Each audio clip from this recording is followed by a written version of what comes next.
जी पहुंचे हैं, उनके लिए जोरदार ताली का स्वागत करें सभी कर्मचारी। भारत माता की, दोनों हाथ उठा, भारत माता की, भारत माता की, भारत माता की।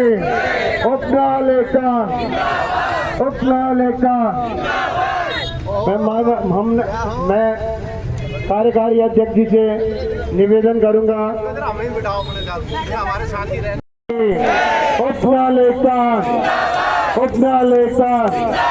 अरे जो उपनल की बात करेगा, अरे जो उपनल की बात करेगा, उपलाल एकता, उपलाल एकता, उपलाल एकता।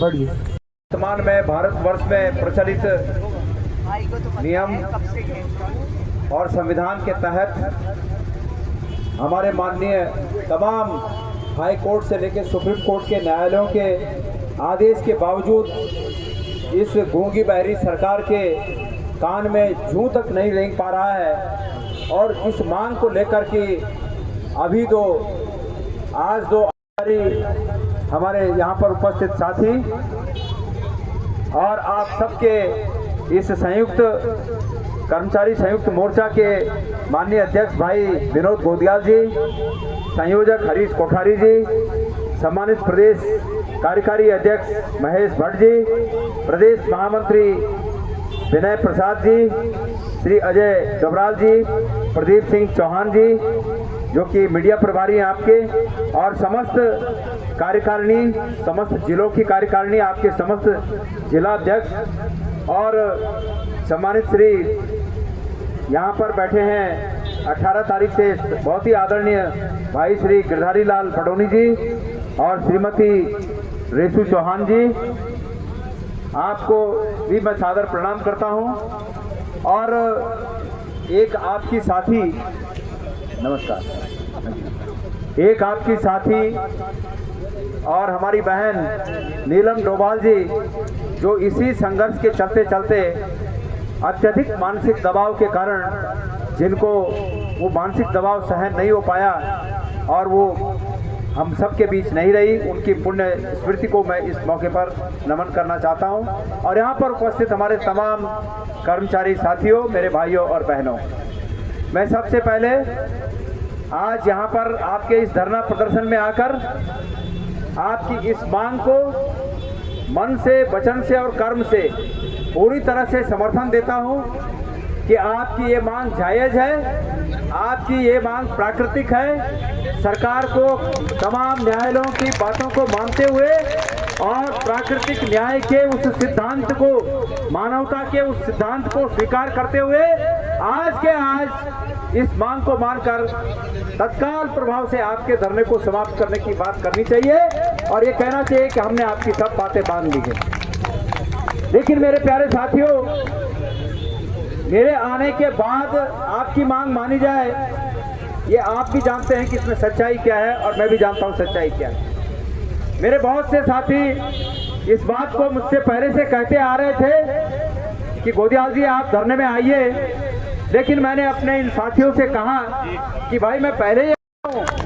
धामी जी, ये राजनीतिक लड़ाई नहीं है। धामी जी, गणेश गोदियाल अगर उपनल कर्मचारियों के धरने में आ रखा है तो इसलिए नहीं आ रखा है कि आप इस मांग को कर देंगे तो गणेश गोदियाल उसकी वाहवाही लूटेगा कि हमारे आने के बाद हुआ। गणेश गोदियाल, धामी जी वो व्यक्ति हैं कि आप आज ऐलान करिए कि हम उपनल के कर्मचारियों का इनकी मांगों को पूरी कर रहे हैं और माननीय न्यायालय के आदेशों को मान्य कर रहे हैं। गणेश गोदियाल शाम को गुलदस्ता लेकर आपके पास इन भाइयों के साथ पहुंचेगा।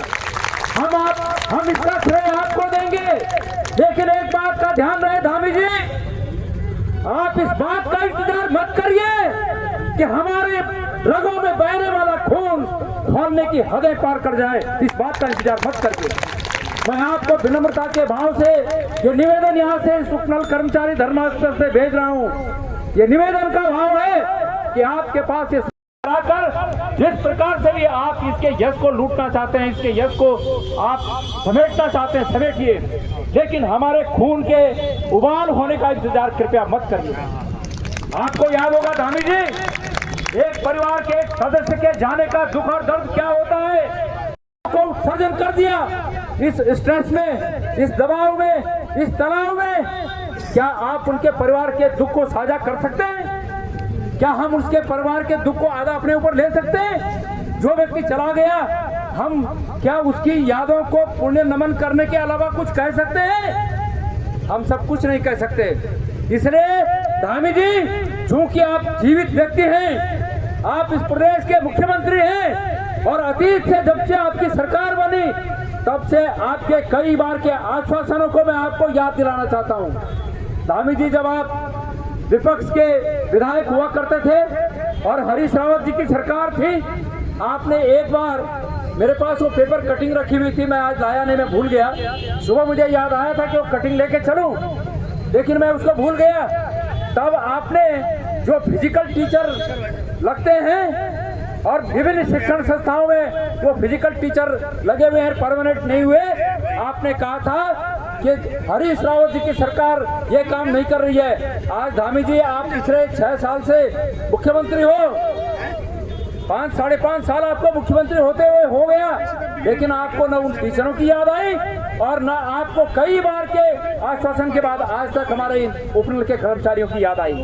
मेरे प्यारे भाइयों, मैं आपके माध्यम से, तमाम मीडिया के साथियों के माध्यम से इस प्रदेश की जनता को फिर एक बार इस बात को कहना चाहता हूं। हमारे आदरणीय प्रधानमंत्री जी अभी 15 दिन पहले देहरादून आए थे।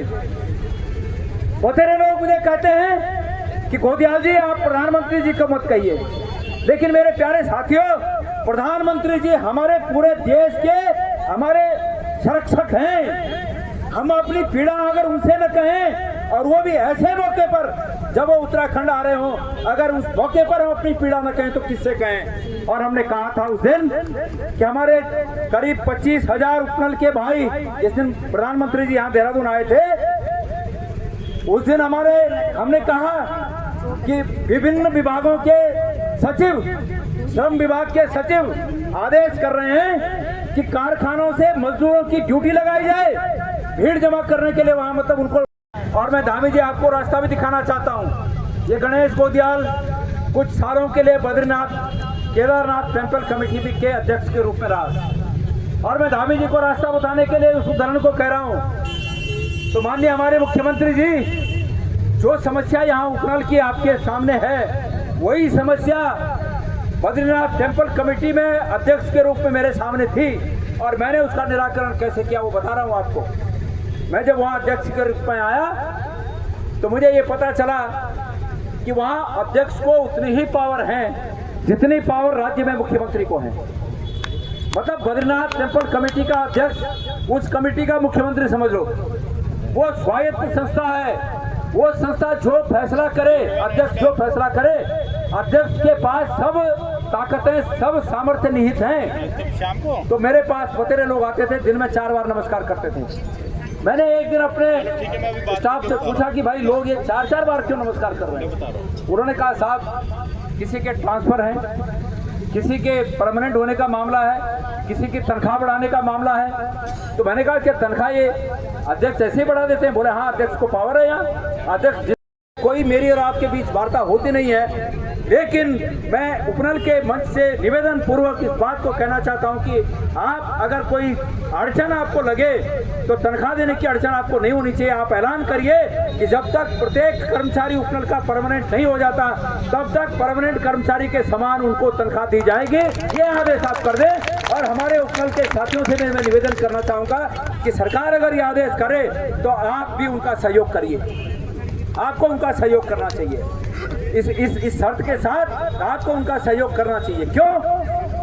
कि जो जमी हुई बर्फ है वो कहीं से तो पिघलनी चाहिए। वो अपनी जगह अड़े हैं, हम अपनी जगह अड़े हैं, तो ये रास्ता कहीं से तो निकलना चाहिए। और ये रास्ता इसी रूप में, एक सुझाव के रूप में और एक इसका हल कैसे निकले, इस रूप में मैं कहना चाहता हूँ कि आज के ज़माने में हमारे बतेरे लोग 15,000 में नौकरी कर रहे हैं। माननीय मुख्यमंत्री जी, बड़े लोग जब किसी होटल में चाय पीने जाते हैं तो चाय का ही बिल जो है 15-20 हज़ार हो जाता है।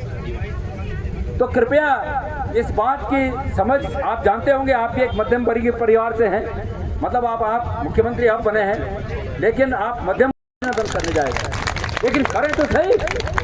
हम राजनीतिक वो नहीं लूटना चाहते, हम चाहते हैं कि ये सूरत बदलनी चाहिए, इसका कुछ हल निकलना चाहिए। तो मेरे प्यारे भाइयों, मैं आपको इस मौके पर इतना कहना चाहता हूं कि पहले तो मुख्यमंत्री करेंगे, नहीं तो इस आपके पूरे संघर्ष के साथी बनकर इस सरकार को मजबूर करेंगे। ये सरकार आपके हितों की रक्षा के लिए कदम उठाए, और उसके बावजूद अगर ये नहीं करेंगे तो लोकतंत्र में 5 साल में एक बार फिर ताकत जनता के हाथ में आती है। सब लोग जनता के बीच जाएंगे और इस सरकार को झुकाएंगे, खदेड़ेंगे, भगाएंगे। उसके बाद जब इस प्रदेश में सत्ता स्थापित होगी तो गणेश गोदियाल आपको ये आश्वासन देता है कि गैरसैंण से पहला जो आदेश होगा वो आदेश उपनल और तमाम हमारे ऐसे कर्मचारी जो सरकारी सेवाओं में लगे हैं उनको परमानेंट करने का आदेश होगा। ये मैं आपको आश्वासन देना चाहता हूँ, आपको भरोसा देना चाहता हूँ। अब बतेरे लोग मुझे ये कहते हैं कि साहब इसकी गारंटी क्या है? गारंटी फुटेज को संभाल के रखिए, और आपके आशीर्वाद से जिस दिन सत्ता मिलेगी उन फुटेज को मुझे भेजिए। किसी ने मुझे कहा कि गैरसैंण की बात करते हो। मैंने कहा इतने दिनों का सत्र आयोजित करेंगे कि ये पता चल जाएगा कि कौन गैरसैंण रह सकता है और कौन गैरसैंण नहीं रह सकता। और आप लोगों से भी कहना चाहता हूँ, तैयार रहिए, अपनी मांगों के लिए अड़िए, लेकिन भगवान करे आपकी मनोकामना पूरी हो तो उसके बाद इस उत्तराखंड की सेवा करने का जहाँ मौका मिले, उत्तराखंड के जिस जिले में सेवा करने का मौका मिले, ये हिम्मत रखिए कि हम वहाँ जाकर इस प्रदेश की सेवा करेंगे। ये हिम्मत रखिए। इसके बाद ये नहीं होना चाहिए कि संविधानिक देहरादून नहीं। अपनी मांग पर अड़े रहिए, अपनी मांग को मनवाइए, ये आपका हक है। लेकिन उसके बाद जिस प्रकार से हमारे फौजी भाई देश की सरहदों पर बर्फ में, अभिलाषों में, हिमस्खलन के खतरों के बीच खड़े होकर इस देश की रक्षा करते हैं, तो हमें अल्मोड़ा, पिथौरागढ़, उत्तरकाशी सेवा करने में क्या दिक्कत है? एक हमारे माननीय विधायक जी ने परसों बीच में कहा कि भाई सब विधायकों ने यहाँ मकान बना दिए। भाई राजधानी यहाँ होगी तो यहाँ मकान बनाएगा ही फिर कोई। अगर राजधानी होगी तो ये सबकी आवश्यकता है, लेकिन मैं तो चाहता हूँ कि मैं उन माननीय विधायक जी का मकान गैरसैंण बनवाऊँ, मैं ये चाहता हूँ। और मैं ऐलान भी करता हूँ कि माननीय विधायक जी, ये मेरी तरफ से होगा कि गणेश गोदियाल राज्य सत्ता की ओर से, आप उस समय भी विधायक रहे हैं, मेरी शुभकामनाएं हैं, और गणेश गोदियाल आपके लिए गैरसैंण में मकान की व्यवस्था करेगा, ये मैं वादा करता हूँ। तो मैं आप लोगों के बीच मैं बहुत कुछ नहीं कर सकता। गणेश गोदियाल भी जैसे आप निम्न मध्यम वर्गीय परिवार के हैं, मैं थोड़ा मध्यम वर्गीय परिवार का हो सकता हूँ, पर मैं मध्यम वर्गीय परिवार का भी अपने भरोसे हूँ, बाप के भरोसे नहीं। जो कुछ किया मैंने किया भाई, मैं बहुत कुछ नहीं कर सकता, लेकिन इन अपने भाइयों के लिए 1-2 दिन के भोजन की व्यवस्था हेतु मैं मेरी ओर से 50,000 रुपये आप लोगों को दे रहा हूँ। और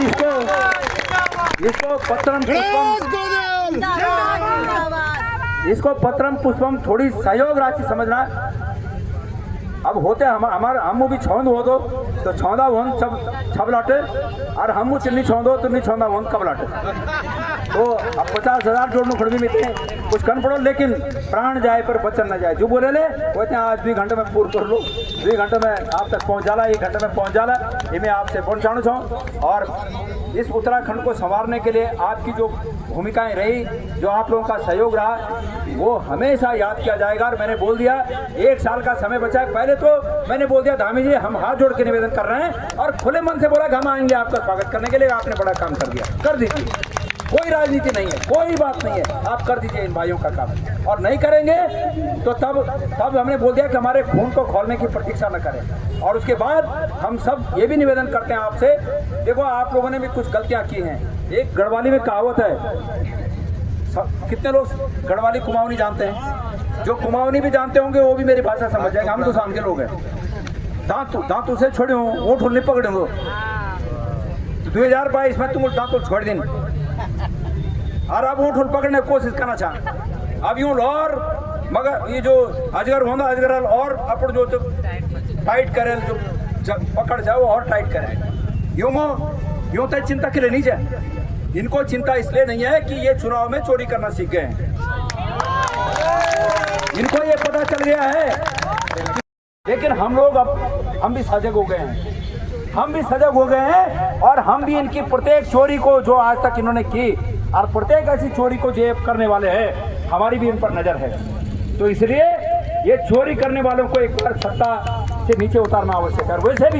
वैसे भी मैं अगर राजनीति को छोड़ दूं, थोड़ी देर के लिए मैं भूल जाऊं कि मैं किसी पार्टी का अध्यक्ष, पुनः एक बार हाथ जोड़ के भाई मीडिया के साथियों मेरी फोटो खींच के मुख्यमंत्री को भेज दीजिए और स्टेटमेंट मुख्यमंत्री जी को भेज दीजिए पुनः एक बार, और ये कहिए कि गणेश गोदियाल इस प्रतीक्षा के बाद वहां पहुंचा कि पहले हमने ये इंतजार किया कि हमारे मुख्यमंत्री जी इनकी पीड़ा को समझकर अपने आप ही कोई आदेश कर दें। भगवान राम ने सुग्रीव को कहा, मैं देख रहा था खड़े खड़े दोनों का बैर निकलने दूं, ये दोनों भाई भाई हैं, यदि मिलते हैं तो मिलने दूं। इतने पर भी बार बार धनवा पर बाण चढ़ाता था, पर तुम दोनों एक रूप हो इसलिए धोखा खाता था। मैं देख रहा था कि हम ही हैं, धामी भी हम ही हैं और हमारे भाई भी हम ही हैं, कोई हल निकल जाए तो अच्छी बात है। ये गणेश गोदियाल मुख्यमंत्री जी तब यहाँ पर आया जब मुझे लगा कि हल निकलने के रास्ते पर नहीं है, लेकिन यहाँ आने के बाद मैं आपसे रास्ता, मैंने जो कहा ये हो सकता है कि आपके पास कुछ अड़चने हों, लेकिन इसमें कोई अड़चन नहीं है कि जब तक ये हल परमानेंट रूप से नहीं निकलता, आप ऐलान करिए कि आज से ही इनके परमानेंट के तमाम जो सुविधाएं होती हैं, वेतन होता है, उसी रूप में दिया जाएगा और समय के साथ साथ वो हल निकाला जाएगा। ये रास्ता आपके पास है और आप ये रास्ते को निकालते हैं, ये हल निकालते हैं, तो शाम को गणेश गोदियाल इन भाइयों के साथ फूल का गुच्छा लेकर आपका अभिनंदन करने पहुंच रहा है। तो मैं इंतजार करूंगा कि शाम तक कोई हल निकले। धन्यवाद। बहुत बहुत धन्यवाद बड़े भाई गणेश गोदियाल जी का।